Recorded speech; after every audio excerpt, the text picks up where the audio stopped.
সজলপুর গ্রামে সুজন নামে একজন কৃষক বাস করত। ওর কাছে একটা গাই আর তার বাচ্চাও ছিল, কিন্তু ওর স্বপ্ন ছিল সে একটা মিষ্টির দোকান দেবে। কিন্তু গাই প্রতিদিন যে পরিমাণে দুধ দিত তাতে ওর পোষাচ্ছিল না। ভেট, এ তো অল্প অল্প দুধ পেলে আমার স্বপ্ন তো কোনোদিনও পূরণ হবে না। যাই, আমি তাকে পেট ভরে চড়িয়ে নিয়ে আসি। এই খুশিতে যদিও বেশি বেশি দুধ দেই তাও কাজ হবে। যাই, নিয়ে যাই। এই বলে সুজন গাইটাকে পাশের জঙ্গলে চড়াতে নিয়ে যায়। আর কিছুক্ষণ চড়ার পরে গাই জল খাবার জন্য নদীর কাছে আসে।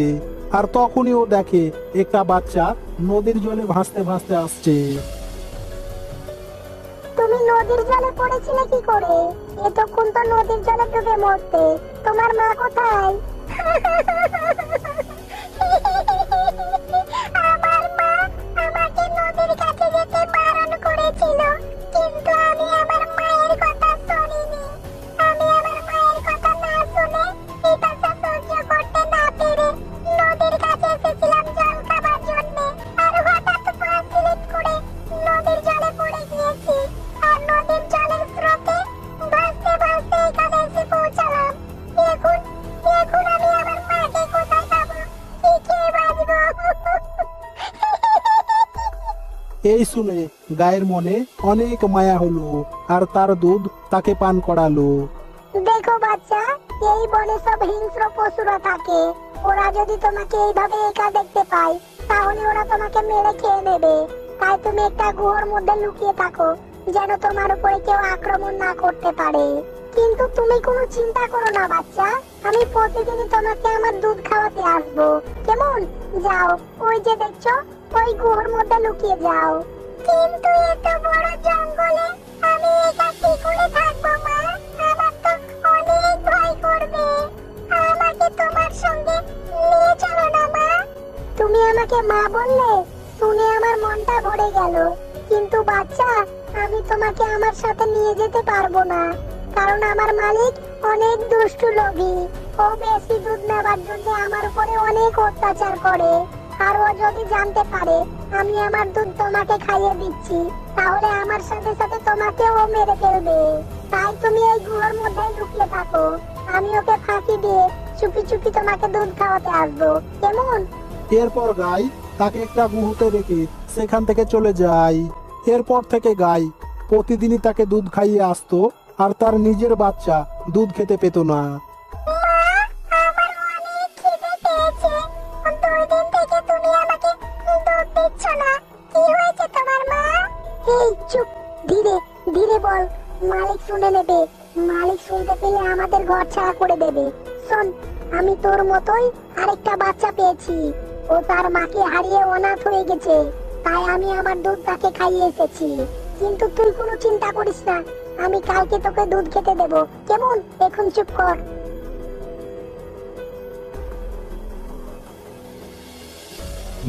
আরে, ইয়ে কি? ও তো দেখছি আগের চাইতে এখন দুধ কম দিচ্ছে। ওকে আগে খেতে দিতাম না, তাই তো অনেক দুধ দিত। আর এখন ওকে পেট ভরে খেতে দিয়েও দুধ দিচ্ছে না। যাজ্ঞা, আজ যা হলো হলো, কালকে দেখা যাবে। কি ব্যাপার, এই গাইটার কি হলো? আমি কিছুই বুঝতে পারছি না। ও তো এখন প্রতিদিনই জঙ্গল থেকে পেট ভরে খেয়ে আসছে, অথচ দুধ আগের চাইতেও কম দিচ্ছে। ব্যাপারটা আমার কেমন যেন ঘোলা ঘোলা মনে হচ্ছে। রাস্তায় ওর কেউ দুধ দুহে নিচ্ছে না তো? না না, ব্যাপারটা আমাকে যাচাই বাছাই করা উচিত। যাই, আমি ওর পিছু করি, দেখি তো ও কি করে। এরপর সুজন গায়ের পিছু করতে শুরু করে। আর কিছুক্ষণ পরেই ও দেখে গায়ে একটা গুহর কাছে গিয়ে একটা বাচ্চাকে দুধ খাওয়াচ্ছে। ও, এই ব্যাপার! তাই তো বলি, দুধ এত কম হচ্ছে কি করে? দাঁড়া দাঁড়া, তোকে এক্ষুনি মজা দেখাচ্ছি। এই বলে সুজন যেই না একটা লাঠি উঠিয়ে গাইকে মারতে যাবে, তখনই সেখানে একজন পড়ি এসে যায়। সুজন, এটা তুমি কি করছো? এই গাইটা তোমাকে না জানিয়ে চুপি চুপি তার দুধ খাইয়ে একটা অনাথ বাচ্চার প্রাণ বাঁচাচ্ছে, আর তুমি তাকে মারতে যাচ্ছ? এমন দয়ালু গাইকে তুমি কি করে মারবে? আচ্ছা ঠিক আছে, তোমার তোমার টাকা দরকার তাই না? এই নাও।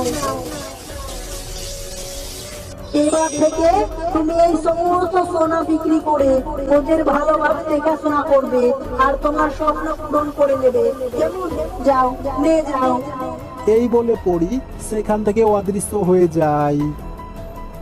আর সুজন তার নিজের ভুল বুঝতে পেরে গায়ের কাছে ক্ষমা চেয়ে তাদের ঘরে নিয়ে এসে ভালোভাবে দেখাশোনা করতে শুরু করে আর সমস্ত সোনা বিক্রি করে সে তার স্বপ্ন পূরণ করে।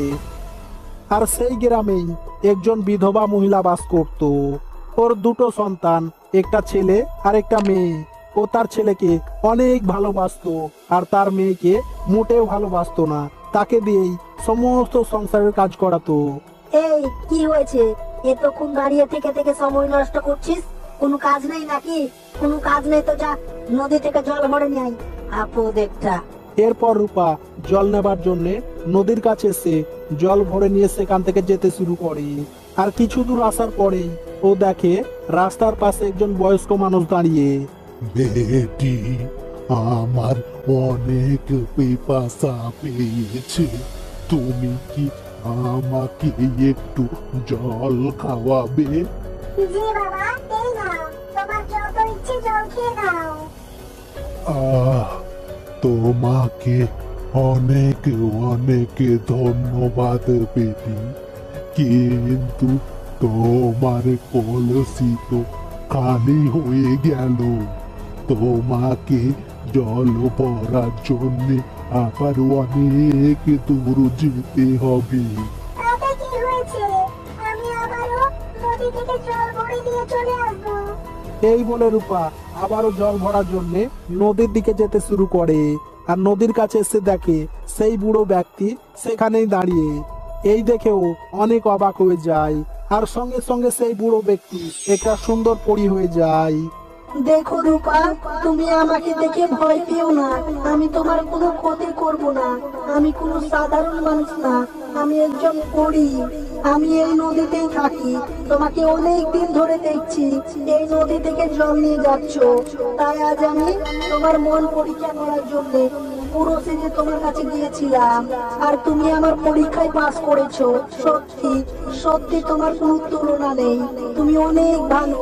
তাই আমি তোমার প্রতি খুশি হয়ে তোমাকে একটা উপহার দিচ্ছি। যাও, আজ থেকে তুমি কথা বললে তোমার মুখ দিয়ে হিরে বের হবে। এই শুনে রূপা অনেক খুশি হয়ে জল ভরে নিয়ে সেখান থেকে চলে যায়। এই, এতক্ষণ কোথায় ছিলি? এত দেরি হলো কেন? এতক্ষণে তো গুল্লু বেটা ঘুম থেকে উঠে গেছে। ওর জন্য খাবার কে তৈরি করবে শুনি? যা, তাড়াতাড়ি খাবার রেডি কর। আর রূপা যেই না তার মাকে কিছু বলার জন্য মুখ খুললো, সঙ্গে সঙ্গে তার মুখ দিয়ে হিরে বের হতে শুরু হলো। আরে বেটি, এটা এটা কি করে হলো? তোমার মুখ দিয়ে হিরে বের হচ্ছে? আমি তো কিছুই বুঝতে পারছি না মা, এটা কি করে হলো? আর রূপা প্রথমবার তার মায়ের মুখে বেটি ডাক শুনতে পেয়ে অনেক খুশি হলো আর তার মাকে সমস্ত কথা খুলে বলল। এই শুনে ওর মায়ের অনেক লোভ হলো আর তার ছেলেকে ডেকে, যাও, তুমিও যাও বাবা, তাড়াতাড়ি সেই বুড়ো ব্যক্তিকে জল খাইয়ে এসো, যেন তোমার মুখ দিয়েও হিরে বের হয়। তাড়াতাড়ি যাও বাবা, তাড়াতাড়ি যাও।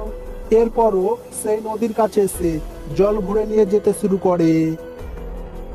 উহ, আহ, ও দেখো, আমরা অনেক দূর থেকে হাঁটতে হাঁটতে আসছি, আর পারছি না, আমাদের অনেক পিপাসা পেয়েছে।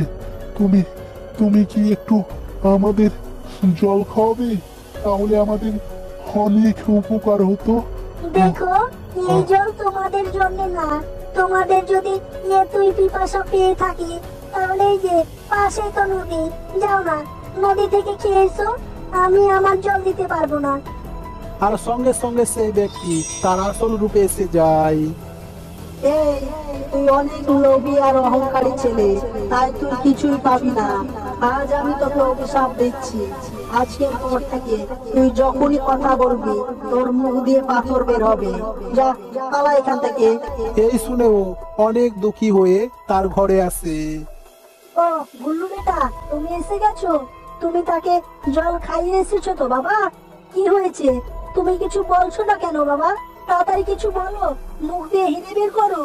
আর যেই না তার মাকে কিছু বলার জন্য মুখ খুললো, অমনি তার মুখ দিয়ে পাথর বের হতে শুরু হলো।